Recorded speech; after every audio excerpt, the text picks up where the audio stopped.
Hello, everybody. As we're waiting for more people to join, I can test my audio.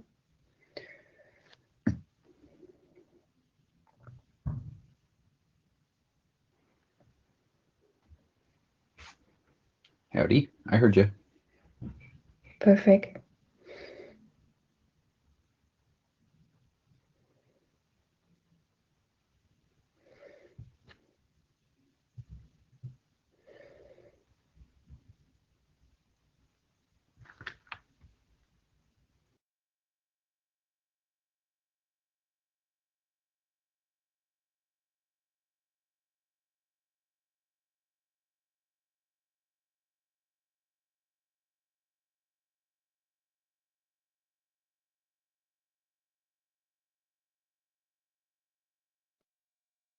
Testing my side. I assume you see that, right?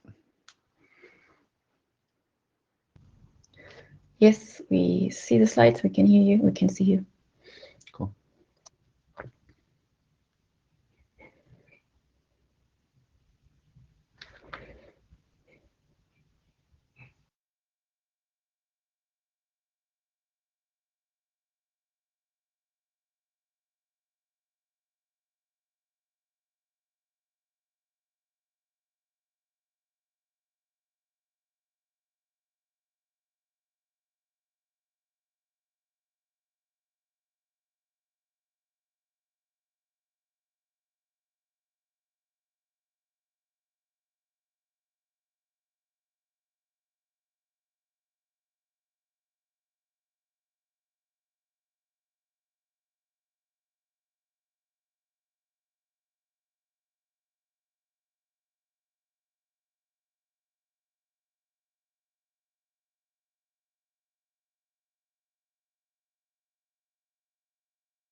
Too late for coffee, Warren. It's bedtime. Never too late for coffee. Actually, I mean, it's kind of early for coffee because I am now on Bangkok time for the rest of the week.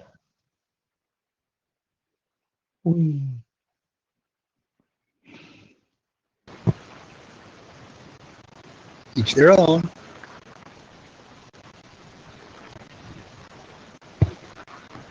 That's an espresso. Good English breakfast.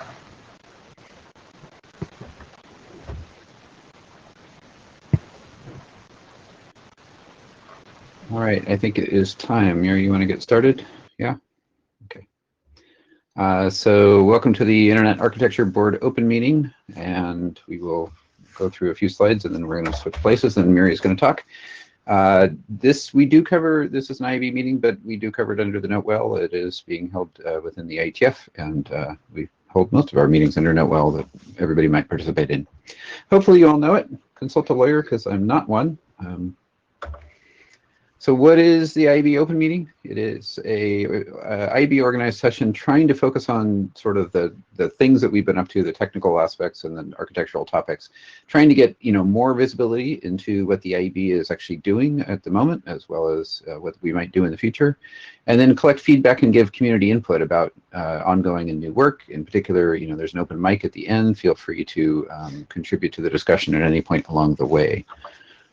We have mailing lists that we use. The IAB has a wider architectural discussion where we hold conversations about the architecture of the internet in general, which is at architecturediscuss@iab.org. Anybody can sign up for it. And then IAB@iab.org is how you can reach the IAB in general, and you can mail that directly. And then we have program mailing lists that are specific to each of the different architectural programs that we manage, and we'll talk more about that in just a few minutes, actually, or Miriam will. So the agenda today, we're going to do the welcome and updates. We've just done a good percentage of that. Then we're going to talk about the COVID-19 network impacts workshop, and that was held last week, I think, if I have my timing right. We'll talk about the two technical programs that we have up and running, which are the EDM program and then the Model T.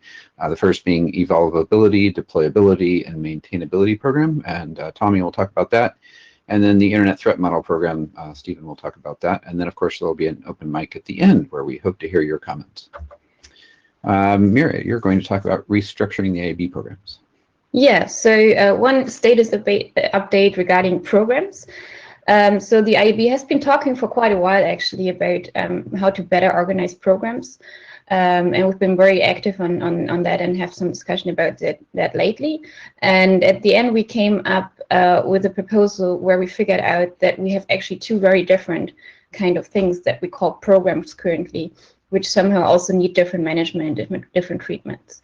So the biggest change here really is that what we're proposing is that in future we want to have two different things. One is called technical programs, and the other one we call currently administrative support groups.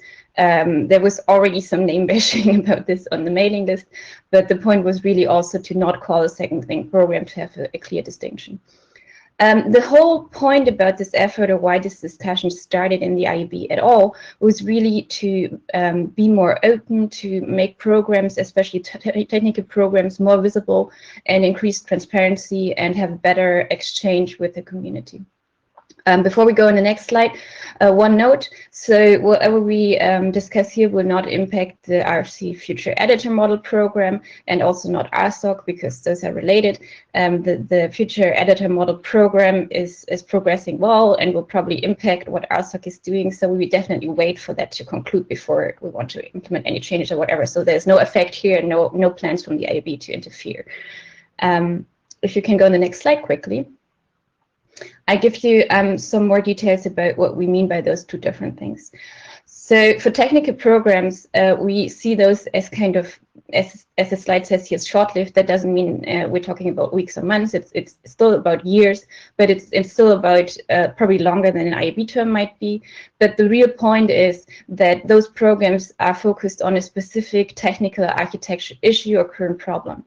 So the IAB goes ahead and identifies something that they want to discuss, that they want to move forward. They form a program. Usually the program has a task to kind of establish the discussion in the IETF or start some work in the IETF. It's not about solving the problem. It's more about creating awareness and having a discussion going, maybe giving recommendations. And then if this happens, if there is work going in the IETF or some discussion concluded in the IETF or whatever, that means the program has been successful and it can be closed again. And we also realized, which is like kind of different than programs worked initially, that this really needs a lot of exchange with the community. It needs both technical experts to give input, but the important part is the exchange with the community, awareness and openness. And so the other thing that we currently call programs are really more long-term activities, which means we have a program in it that will stay there kind of forever, except we decide we want to handle our responsibilities differently.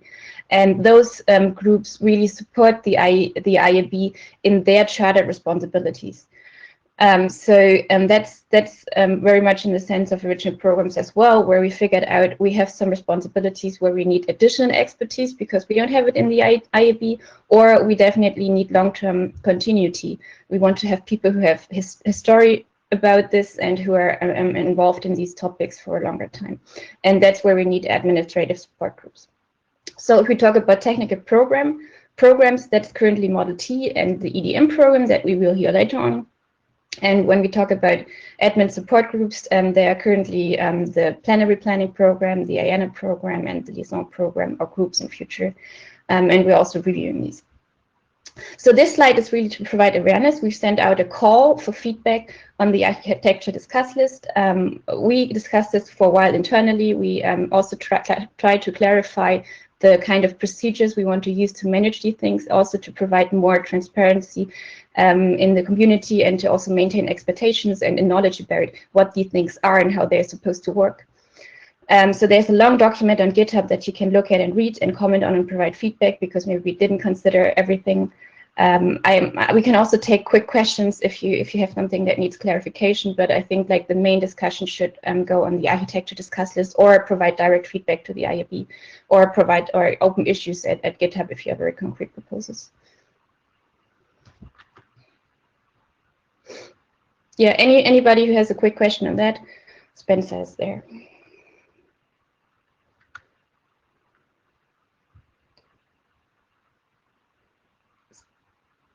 Somehow, Spencer, you were there for a minute, but we couldn't hear you. Do you want to try again to unmute yourself?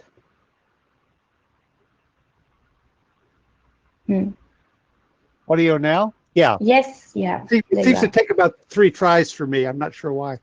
I had two things that I said on the mailing list that I just wanted to get maybe a little bit more visibility for. One is that calling these things administrative support groups. Usually administration means something else in the IETF, and it seemed like to me that these were all oversight support groups. So I was suggesting that change, just a change of term there. The other thing was, and this is not on your slide, but I thought that one of the things with the technical programs was that they were more headed towards open membership, where the oversight support groups really, a lot of those things, at least at some times, have needed to have closed membership. So just when you're explaining this to people, maybe including that, if that's true, maybe including that in the description. Thank you. Thanks. We will cut the queue at this point already. Just to reply to your point, so we definitely want to be very transparent about both, but it's true there's a point about confidentiality that is important for these administrative support groups as well. Yes. Dave.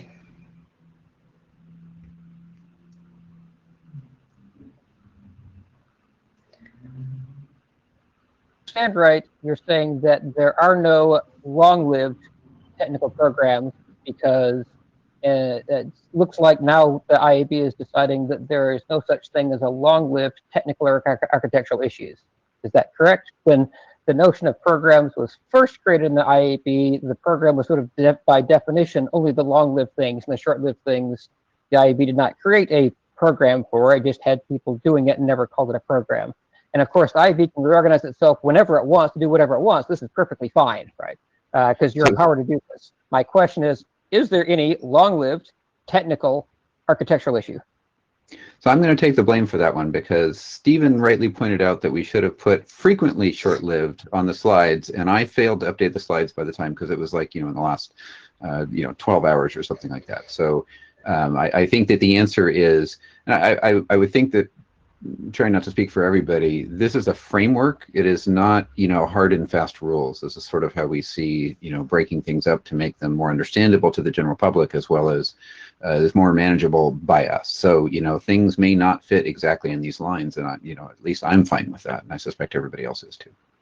Okay, So, but there's also typically short-lived, and I think this is fine. Thank you. Yeah, but there's also a point that technical programs should really be focused on a specific problem. And so ideally you succeed with the problem if the problem is addressed in the IETF, right?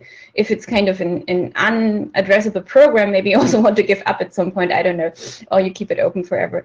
But what we've seen in the past is actually that the SecPref program, the StackEagle program, whatever, they actually have concluded successfully. They reached a point of time where they thought there's nothing to do for the IAB anymore because work is ongoing in the IETF, or there's nothing we can resolve. But there is flexibility.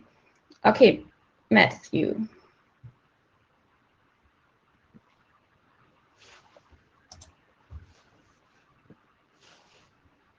Matthew, you have to unmute yourself.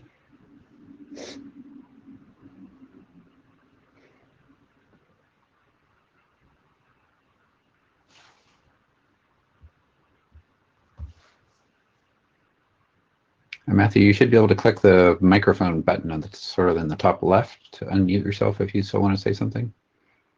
Maybe he's disappeared. Okay, we can take this to the open mic if there are further questions. Yeah, so I know we're short on time today, so do expect to come back during open mic if there's more questions about this. In the meantime, I think we'll switch to, yeah, looks like Matthew went away. In the meantime, let's switch to Yari and the COVID-19 Network Impacts Workshop. Yari, I hope you're here somewhere. And do you want to present your slides, or do you want me to? It would be preferable if you can do it. I haven't tested it actually, and I actually uploaded also new ones like 3 minutes ago. And okay. Amazingly, you may not have. But it doesn't really matter. We can, if you can easily get to that, then that'd be actually great. I think I do have them in. So, one sec. Perfect. Once you start talking, and I'll get them. Yeah. So this is about the workshop that the IAB held actually last week.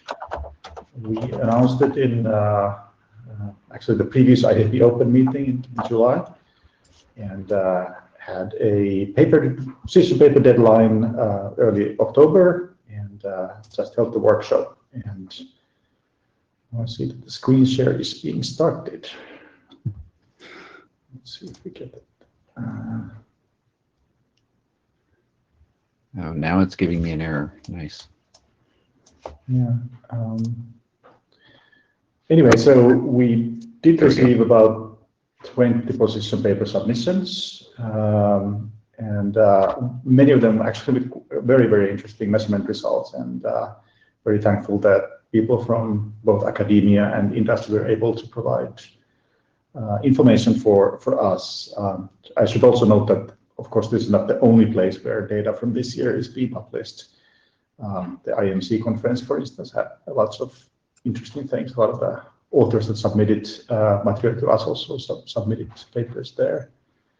The papers are available at the link that you can see on the screen. And the recordings and notes will be available soon. Actually, the recordings are already available. I just don't have the link here, but I can post the YouTube links to the chamber room in a moment. And go to the next slide.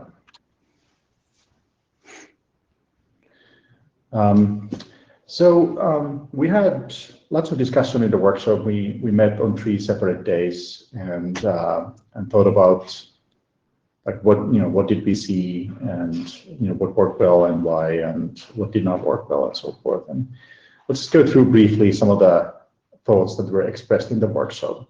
I think the overall feeling was that the internet did pretty well.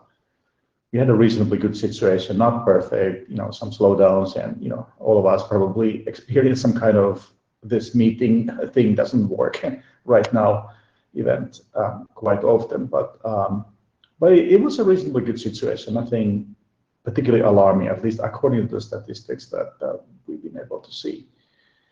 And of course, the internet actually helped a huge amount of people in the world this year to continue their work or be in contact with their family and so forth. We also have indeed very interesting data about the situation from many directions. So that's great.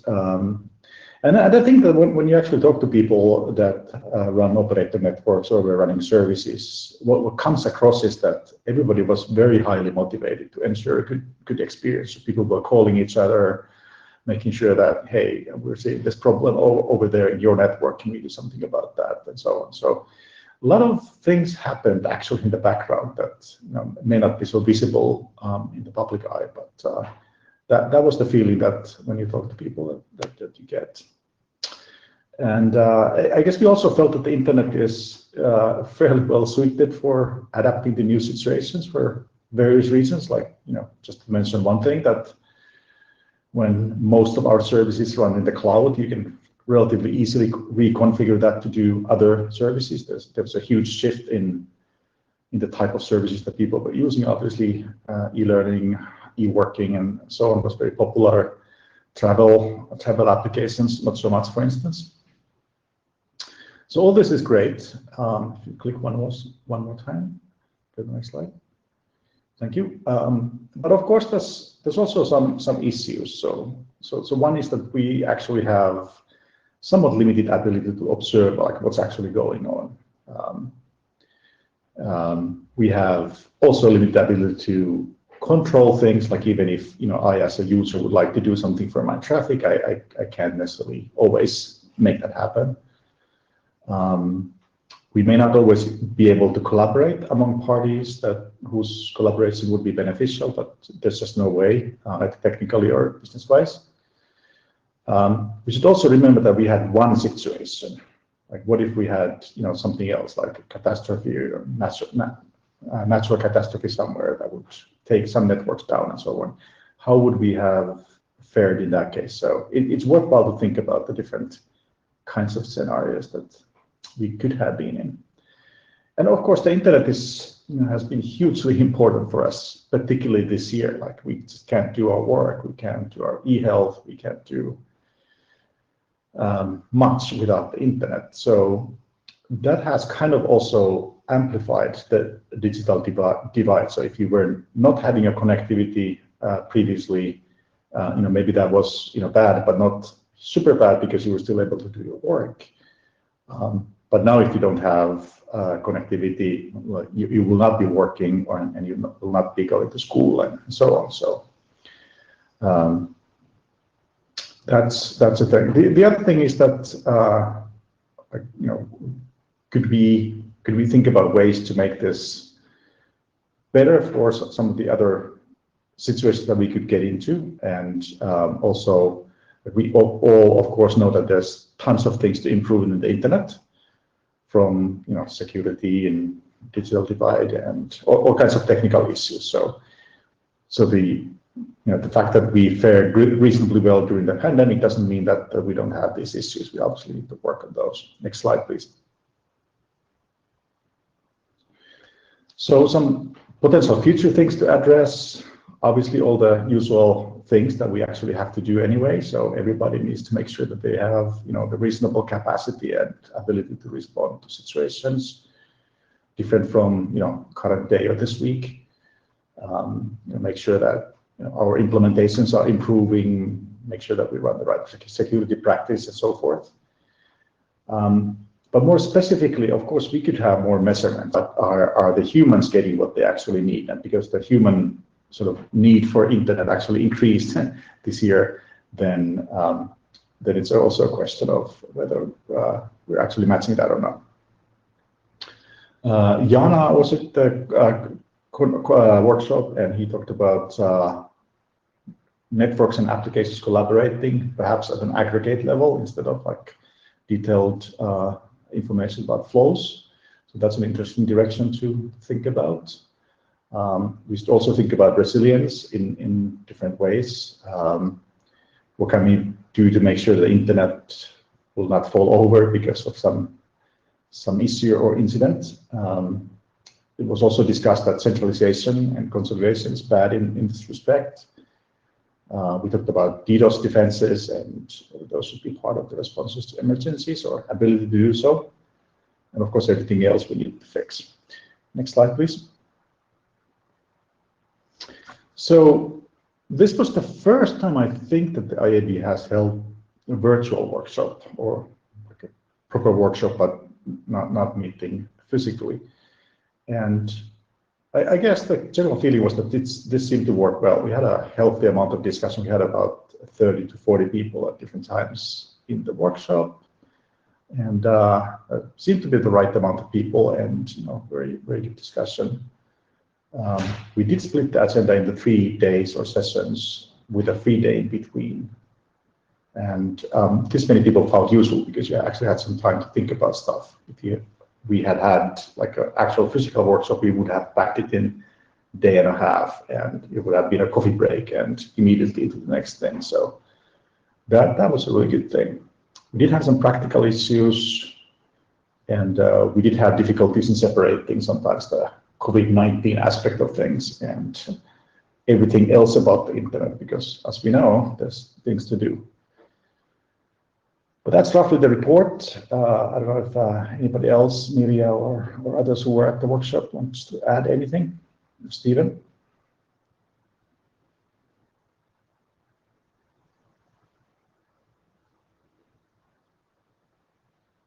Yeah, I can only agree that actually it was a quite good experience. Of course, social interactions in the coffee breaks and so on help as well.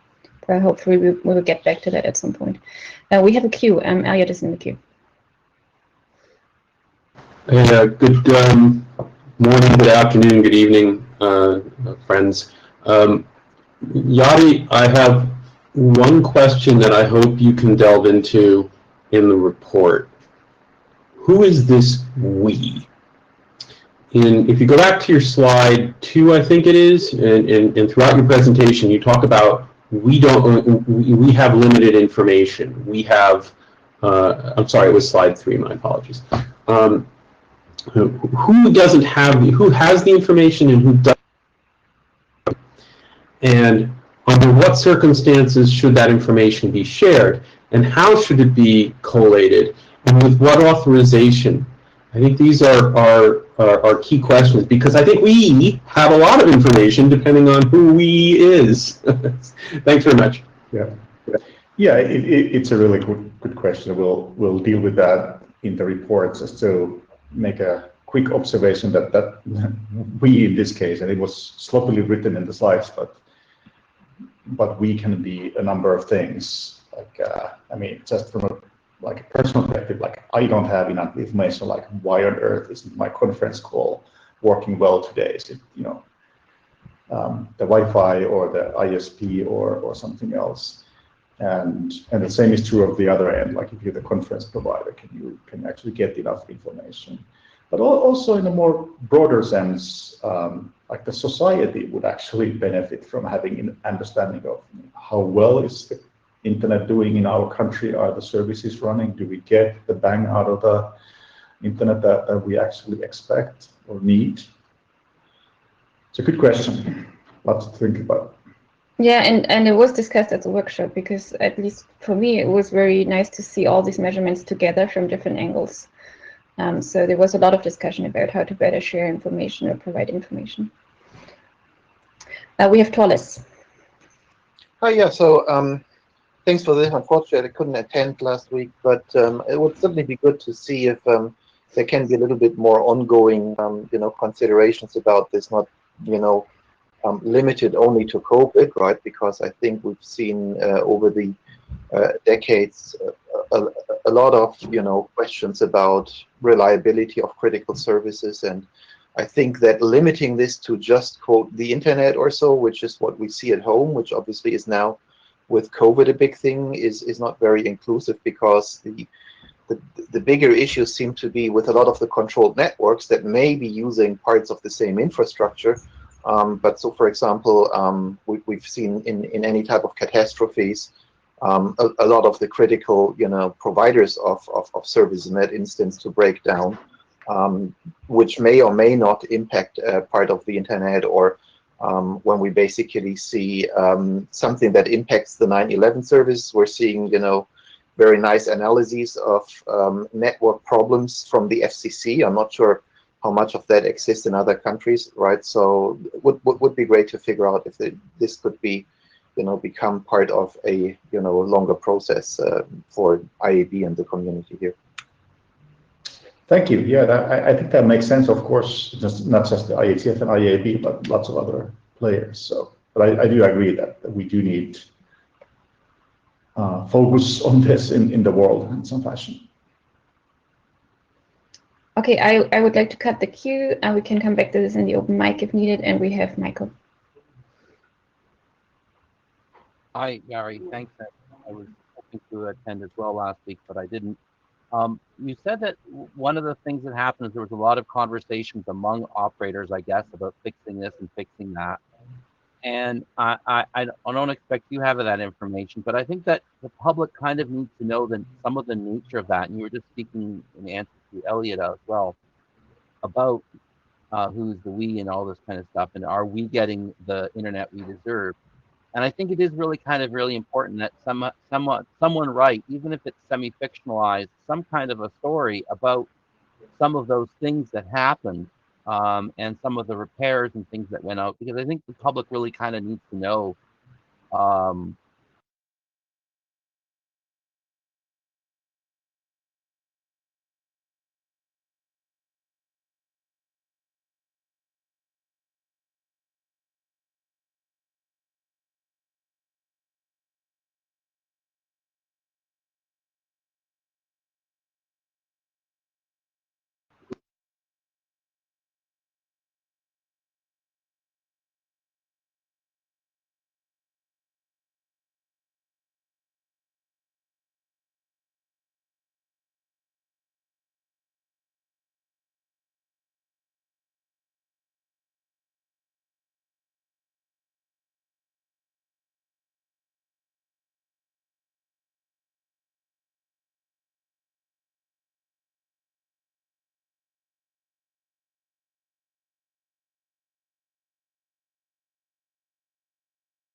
that the protocols we're designing are evolvable and going to work in deployments and over time, both in how they're designed and how we are kind of evaluating them and testing them during the protocol development process. And the two topics that we've discussed so far most are one on the evolvability side, how we handle protocol extensions and ossification, and then on more of the kind of practical deployability side, as we're getting protocols ready, discussing how are we tracking implementation, testing, and interoperability in our working groups, and trying to understand, kind of what our strategy there ends up leading to in the actual deployed internet later after we've kind of finished the work in the IETF. So next slide, please. So on the extensibility side of things, the main item that we're planning on doing is discussing and kind of moving forward a draft that Martin Thompson had written previously a couple years ago, which is called Use It or Lose It, which is the formal name is Long-Term Viability of Protocol Extension Mechanisms. And a lot of this is trying to formalize in an IAB document some of the notions around greasing and active use, and how do we ensure that our protocols aren't as vulnerable to ossification as we've seen for a lot of protocols in the past. And it has a lot of good discussion around different examples of protocols that have succeeded or failed, and the strategies that we are seeing come out to successfully avoid protocols ossifying to the point that you cannot actually use some of the extension points you designed in the protocol. The main things it focuses on are active use, which is, you just want to use the protocol extension mechanisms that you have. That's the best way to ensure that you will be able to use them going forward. Talks about how you can encrypt that to make sure that fewer people can ossify. It discusses greasing mechanisms, and also talks about invariance. So this is going to be one of the main topics we have for our December meeting. And particularly, we've had some conversations on the list and on GitHub about greasing specifically. Greasing is a technique that we've seen come from TLS, and we're talking about it for other protocols, but generally it's been applied to protocols that have already had ossification problems and we're trying to rectify things. I think that's an interesting conversation that we're having about, as we're designing new protocols or new protocol versions, what does it mean to put something like greasing or build more active use into the protocol design itself rather than tacking it on later? So that's going to be an interesting discussion, and if you want to participate in that, please join the list, and you'll get the coordinates for that meeting. Next slide, please. And then just very quickly a note on the other side of things, we're talking about how do we track our interoperability and deployments as we're developing them. A couple of us did an experiment during this hackathon in which we are trying to build some generic tools that hopefully other hackathon teams or also other people doing protocol development in general in IETF could use to have some more automated tools for tracking results and reporting results of testing against documents. So in this case, we defined some tags that we could add to markdown files for drafts that would essentially annotate, here are some of the requirements that we think need to be tested or validated as you're building a implementation, specifically that ensure that you are interoperable, but also that maybe you're following some of the requirements we have around extensibility. And then this generates a file that actual implementations, as they're doing testing, can essentially just upload a JSON to say whether or not they pass that given test. So next slide. I shamelessly based this on something that Mark Nottingham had made for some HTTP cache testing across different browsers, but we are working on making this into a generic template that anyone could drop into any repository they have for their documents. This is on GitHub here that's being hosted, and you can just have columns that are automatically generated for any implementations that are being created against these specs. Next slide. And this is the last thing. So right now, for these couple documents that we have testing, we added links from the actual documents into that interop status. This is something maybe that we could see going forward for working groups and other documents to do, such that people who are coming to work on these protocols, or even as the working groups themselves are evaluating the status of the document being ready to move on, can see what exactly has been done, what's been tested, which points have actually been exercised in the protocol by active implementations. And that's all I have. Thanks, Tommy. We have Stuart in the queue.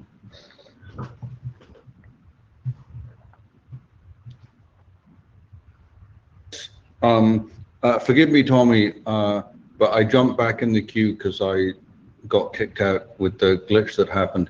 I just wanted to comment on what Jari Akko said and agree with that. And I expect you will agree too. I think it would be really, really good if the IETF could work on defining network quality.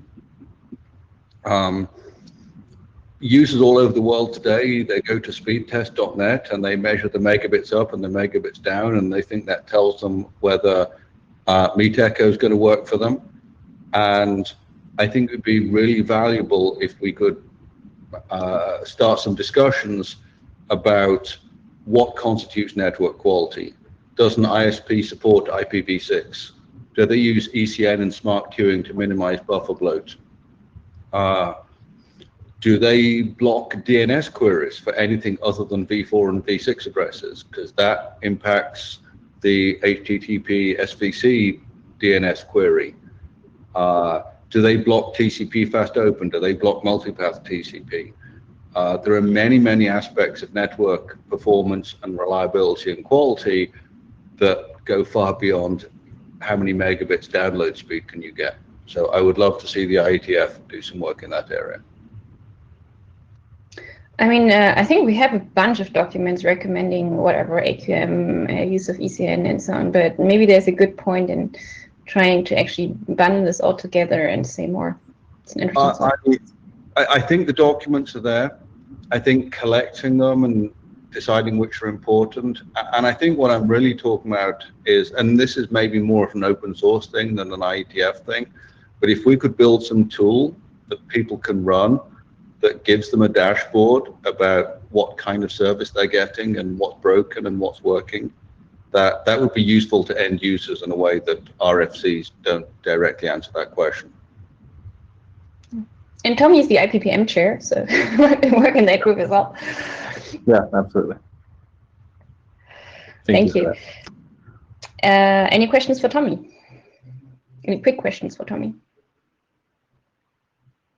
Okay, we don't have anybody in the queue, so people can join the program mailing list if they want to contribute and be involved in discussion. We have Steven. Hey, so yeah, the Model T program, I hated to say and won't use much time. So the program basically exists to try and discuss the internet threat model and changes to that, and possibly to offer some updated text back to the IETF that could be considered by SAG or by the security ADs as a possible BCP.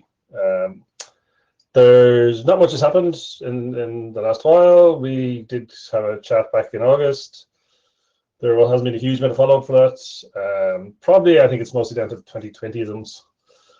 People are busy elsewhere, and it's hard to concentrate on everything, I guess. The list is there. It's an open program. And there's a bunch of drafts people have written. So next slide.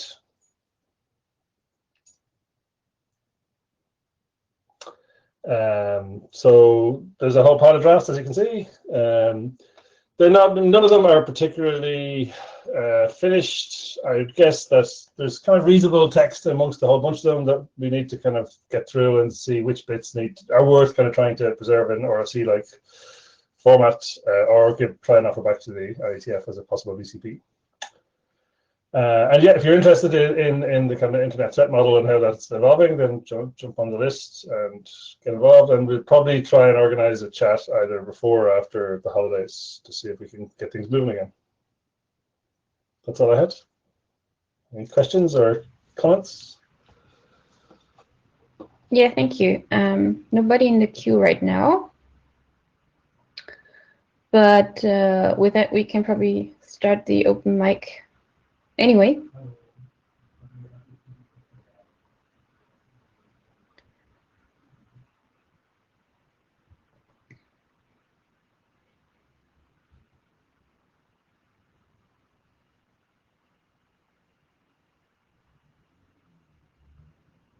Okay, yeah. Wes is putting up a slide. That's what I'm waiting for.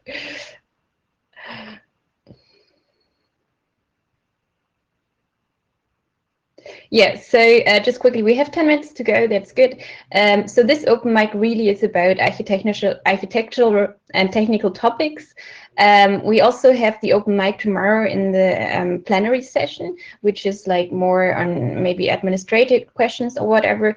But like this open mic specifically, we want to get feedback on the IAB Open session as well as a whole. You can provide feedback on the talks we have or other architecture and technical topics. And with that, we start with Mark.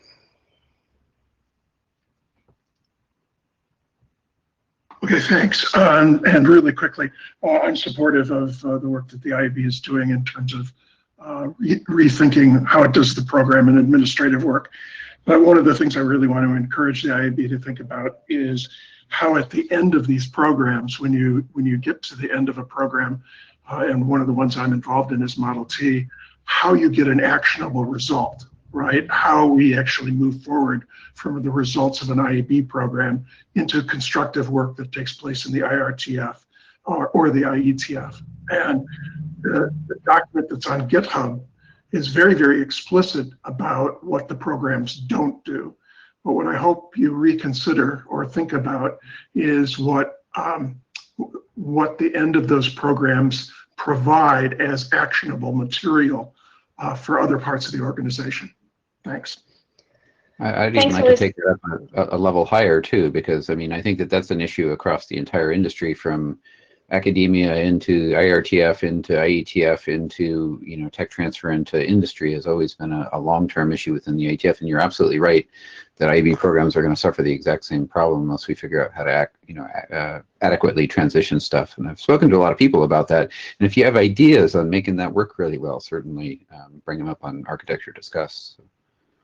Yeah, I also wanted to comment, but that, as you said right now, I think the main purpose of the IAB program is really to transition or start discussions, start working the IETF, and that's not always well defined. So we did have problems in the past to actually figure out when a program ended, when we achieved enough, which is also why we've been reconsidering this to make sure we have a kind of quicker feedback loop and figuring out where we are in the programs. But it's not like, it's really hard to define this with a sharp point milestone or whatever, and that's not necessarily what we want, but definitely something to consider.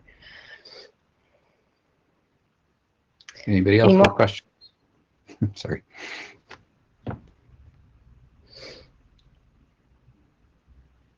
It can be that we've been lacking behind time and now we end early. There's Brian. Hello, I just want to save you from like 7 minutes of awkward silence. So I wanted to go back to something from the IAB COVID workshop, which I attended, which was actually quite an awesome experience. Well done again for the organizers of that. There was some discussion at the end of that that I would encourage the IAB to think about like sort of the very end of the last day. It's like, hey, the internet worked well, but the internet worked well for things that the internet works well for, right? Like, so as a network, it has, based on its architecture, certain affordances, right? And, one of those affordances is it moves bandwidth to endpoints really quickly, because that's what we designed it to do. And like sort of anecdotes from that are like people saying that the limiting factor that this network has had in terms of moving everybody online has not been the bandwidth in most markets, right? And when it was the bandwidth in those markets, it ended up not being the bandwidth because we could, add bandwidth relatively quickly. The limiting factor has been, in a lot of cases, room, right? Like, so if you've got a family of 5 and they're all expected to be online at the same time, a lot of houses don't have 5 doors you can close to keep the ambient noise down, right? Or another one I've heard is devices, right? Like, so you have a 6-year-old and an 8-year-old, they don't all need their own tablets, but now they do because they both have to be in remote schooling at the same time. From the internet standpoint, we would say that this was a success, right? Because we were able to deliver the bandwidth and the connectivity to the point that the internet was not the critical path for this experience that people have had. I'm not sure how to turn this into a thing that the IAB should consider that isn't like sort of a rabbit hole, and maybe it turns into something kind of like the discussion that we tried to have about consolidation, where we'd run it off into the economic corners and then say, oop, not our area. But I think considering not just the affordances of the network and the network architecture, but of the application architecture that's been built on top of it in the last 10 to 15 years, so the web and the services that sit on top of the web, it would be interesting to sort of like sit back and reflect on, what success is for taking everything remote, and what success is for, beyond just the sort of the pushing packets part of it. It's kind of an inchoate thought, which is why I waited for there to be 7 minutes of awkward silence to bring it up. But I would suggest that the IAB sort of like think about that in possibly a follow-on workshop to the COVID impacts workshop. We have Yari. Thanks, Brian. Yeah. Thank you. That was a really good comment, and it is true that this is much broader than the sort of narrow technical thing that we like to think of, and your examples aren't the only ones. Like, we didn't have much congestion. In fact, we didn't have any congestion from those people who were not connected to the internet.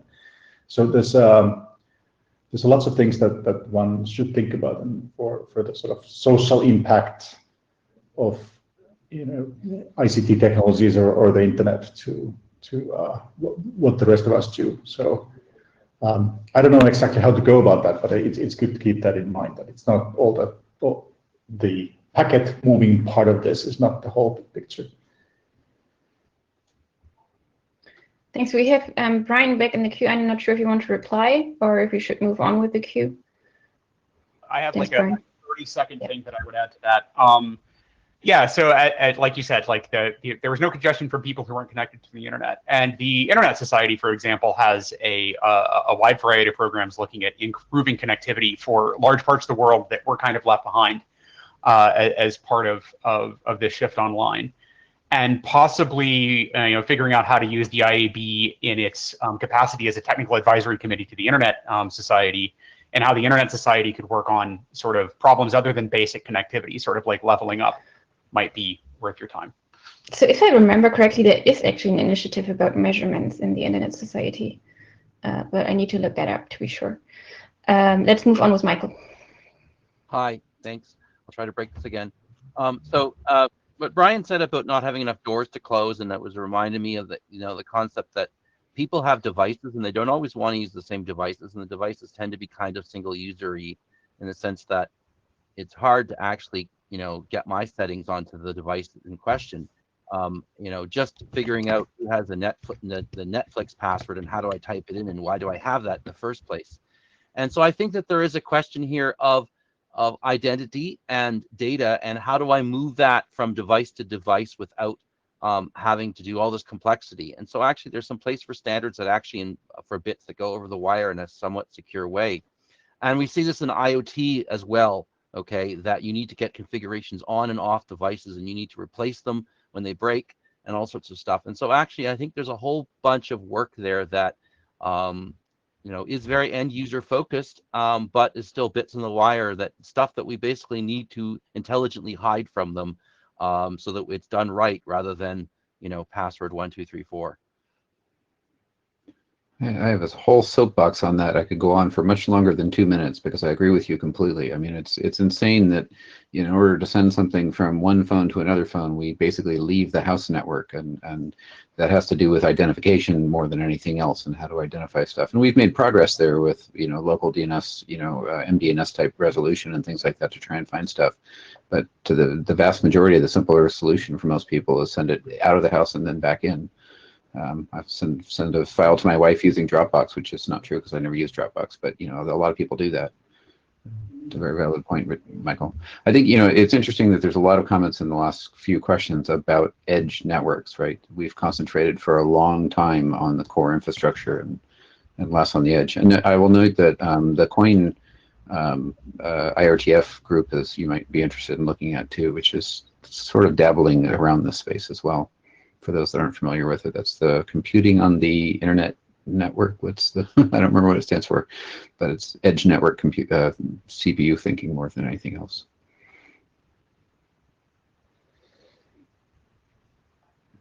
So exactly, you reached, yeah. Perfect. Go ahead. Yeah, so I guess we're out of time and we're out of queue, so that worked out perfectly. Thank you everybody for coming, and we will see you again in March in the next virtual conference, because we've already decided that one's going to be virtual too. Thank you, everybody. Bye. Yep, do come to the plenary.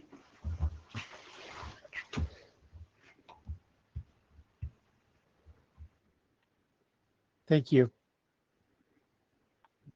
Make good choices, Spencer.